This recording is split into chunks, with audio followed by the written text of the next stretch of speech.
Bonjour à tous, ici Judith. Alors je vous souhaite tout d'abord une merveilleuse année 2022.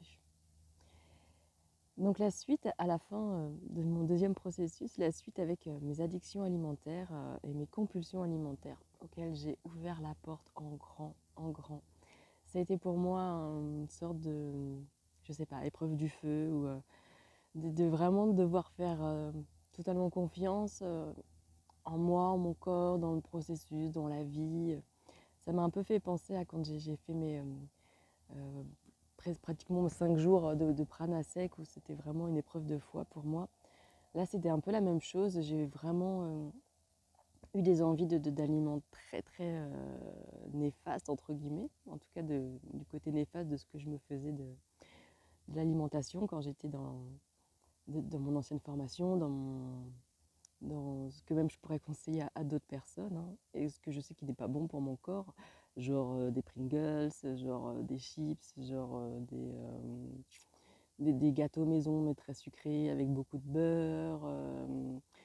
Qu'est-ce que j'ai mangé d'autres? Sandwich jambon fromage. Enfin, j'ai pas remangé de pizza, mais j'en ai eu envie. Voilà, enfin, j'ai vraiment eu des envies que d'aliments pas sains. J'ai mangé un petit peu de fruits, puis quelques légumes cuits, mais pas tant que ça. J'avais beaucoup d'envie d'aller me balader en forêt. Je sens que c'était vraiment ça qui me nourrissait réellement. Par contre, j'avais une faim émotionnelle énorme et que j'ai vraiment honorée en conscience en mangeant vraiment des aliments pas sains du tout et en quantité. Du coup, à me faire un lavement environ tous les 2 jours pour évacuer tout ça. C'était pas très confortable. Au final, c'était très joyeux puis très jouissif, je vais dire. Jouissif de pouvoir manger tout ce que je veux sans me poser de questions, à vivre du coup les fêtes de Noël de Nouvel An de manière complètement décomplexée, sans frustration, juste à me dire je vais pouvoir m'empiffrer, partager des aliments que les gens auront fait ou qu'on aura acheté vraiment pour se faire plaisir. Donc j'en ai profité à fond, à fond, à fond. J'ai repris 2 kilos, j'ai le ventre qui est un peu plus gonflé qu'avant, mais pas tant que ça. Je me suis remise à avoir, voilà, vraiment quand j'abuse sur le gluten et voilà, j'ai mangé des viennoiseries, des bûches, des gâteaux. Ouais, j'ai vraiment abusé. Et je me suis remise à avoir des crampes aux intestins comme s'ils étaient vraiment irrités. Mais voilà, ça m'arrêtait pas, donc j'ai vraiment continué pendant, disons, ça fait une semaine en fait, puisque là nous sommes le 1er. J'ai arrêté le processus voilà, le 21 et donc là pendant une grosse semaine, j'ai complètement ouvert la porte à toutes mes compulsions alimentaires. Donc c'était toujours avec en essayant de mettre un maximum de conscience dessus, en accueillant toutes mes parts qui avaient honte, mes parts qui voudraient faire autrement, mes parts qui étaient ok, mais quand même, il ne faudrait pas que ça dure trop longtemps. Donc j'étais vraiment à essayer d'accueillir tout ça au mieux. Et puis je me suis dit oui, je ferai un autre processus en janvier, ça nettoiera tout ça. Pardon, j'ai un chat dans la gorge depuis tout à l'heure, depuis que j'ai commencé la vidéo.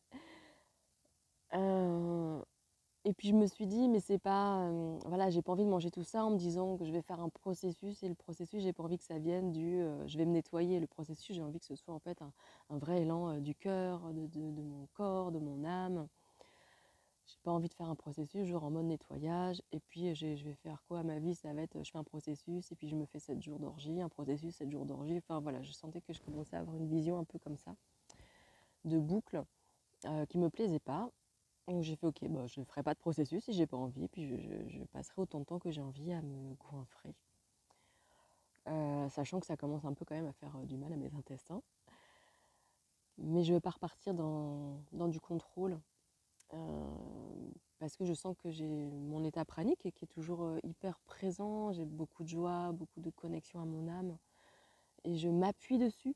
Je fais pleinement confiance à cette part de moi qui a été activée, ma part divine, et c'est vraiment celle-là à qui je veux donner les rênes de ma vie.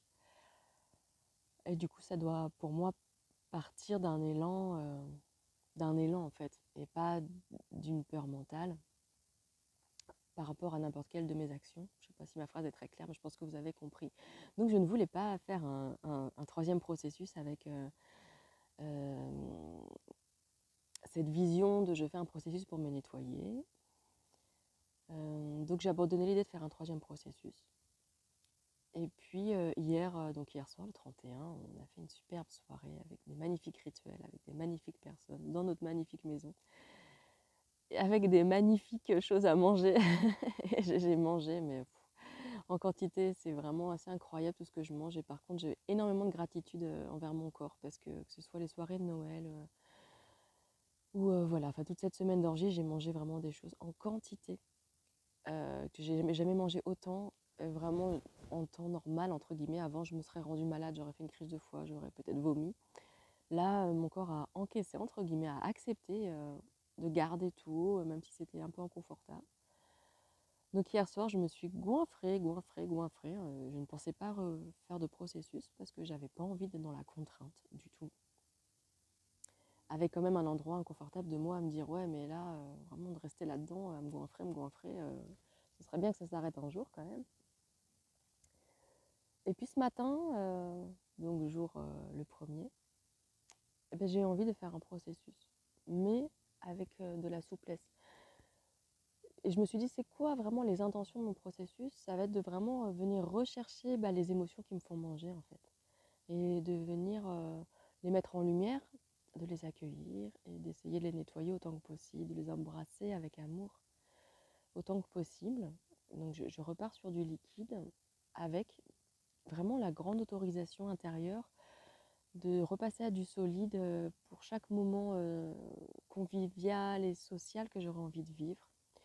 Donc on a prévu de se faire un tirage des rois là, avec la galette avec les voisins. Donc j'ai envie voilà, de ne pas essayer que ça tombe le jour 3, qui est le jour soupape, ou de squeezer ça. Non, non, j'ai vraiment envie de l'honorer. Donc quand ça tombera, je mangerai la galette avec grand plaisir. On a un ami qui a prévu de dormir mardi soir chez nous. J'ai envie de, voilà, si on a envie de partager un repas, que ce soit possible, si j'en ai l'élan et l'envie. Donc voilà, je pars sur un processus de manière très confortable, très agréable, très détendue, très détendue, avec beaucoup de joie et de légèreté. Du coup, ce que j'ai fait, là, je suis partie en forêt, dans un magnifique coin, une magnifique réserve, pour me nourrir au maximum. Je reprends les respirations, un peu la méditation, et voilà, avec vraiment la conscience que c'est ça qui va me nourrir. Donc voilà, c'est assez joyeux pour moi de repartir sur ce troisième processus.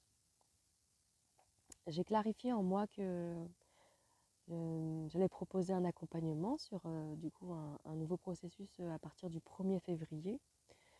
Donc si vous êtes intéressé, vous pouvez venir vers moi, que ce soit par Instagram, via mon site, Facebook, etc. Donc je vais bientôt voilà, faire une page explicative sur mon site où vous verrez un peu tous les explicatifs. J'ai pas encore décidé du prix que je vais demander, je vais le canaliser quand j'en sentirai l'élan et puis je vous le transmettrai. Ce que je peux déjà vous dire, c'est que ce sera sur Zoom. Tous les jours, il y aura un rendez-vous autour de midi avec le groupe. Il y aura un temps d'échange pour déposer ce qu'il y a à déposer. Toujours dans le but de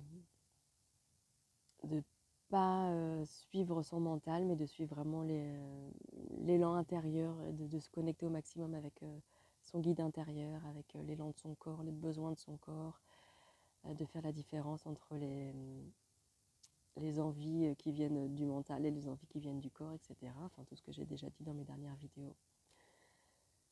J'ai vraiment à cœur de faire mes accompagnements, mes futurs accompagnements à l'état pranique, sans que ce soit un challenge, sans que ce soit une restriction, sans que ce soit un régime. Vraiment que ce soit un moment de, j'ai envie de dire communion, même si le mot me paraît un peu fort, mais de communion en tout cas, oui, d'un groupe pour traverser nos ombres, pour amener de plus en plus de lumière dans toutes nos cellules, pour découvrir les voiles qui viennent obscurcir notre part divine intérieure que nous avons tous, et d'utiliser l'alimentation pour faire tout ça de manière joyeuse et détendue. Voilà tout ce que j'ai envie de mettre en place. Donc à partir du 1er février prochain, ce sera voilà, avec un entretien individuel par téléphone au préalable pour voir que, voilà, est-ce qu'on est OK tous les deux d'œuvrer ensemble. Est-ce que moi je sens que ça va être OK pour moi et joyeux d'œuvrer avec vous? Est-ce que pour vous aussi, voilà, vous pourrez poser vos questions et ressentir aussi mon énergie et sentir aussi si c'est OK pour vous. J'ai vraiment à cœur que ce soit une validation mutuelle en amont. Est-ce que j'avais envie de vous partager d'autres choses? Pas tellement, à part que malgré tout ce que j'ai pu manger, mon état pranique, ma vibration ne s'est pas du tout abaissée. Peut-être même au contraire, je me suis vraiment lâché la grappe, j'ai pas fait de méditation, j'ai pas fait de respiration, voilà, je me suis baladée en forêt quand j'en avais l'élan, mais j'ai pas cherché à me nourrir plus que ça, et ma joie est intacte, ma légèreté, ma confiance est intacte, bien que j'ai quand même des moments de doute, de difficulté, surtout par rapport à ma situation avec la séparation de l'homme avec qui je vis, de ma future vie, de mon déménagement. Je vise de déménager en Dordogne. Donc si vous êtes là-bas ou si vous connaissez des endroits chouettes, des écoles alternatives chouettes, des lieux de vie collectifs chouettes, je suis preneuse. Bref, tout ça m'occasionne vraiment de grands questionnements, ça vient soulever des grandes peurs. Je sens que je suis à l'aube d'une nouvelle étape de ma vie et d'un passage très très challengeant. Et en fait, je suis assez sereine quand même, je garde beaucoup d'enthousiasme et ça c'est super. Ça c'est quand même assez nouveau. C'est assez nouveau. Mon mental arrive à pas trop s'en mêler, ça c'est vraiment assez nouveau. Et je mesure vraiment à quel point l'état pranique m'amène énormément d'ancrage.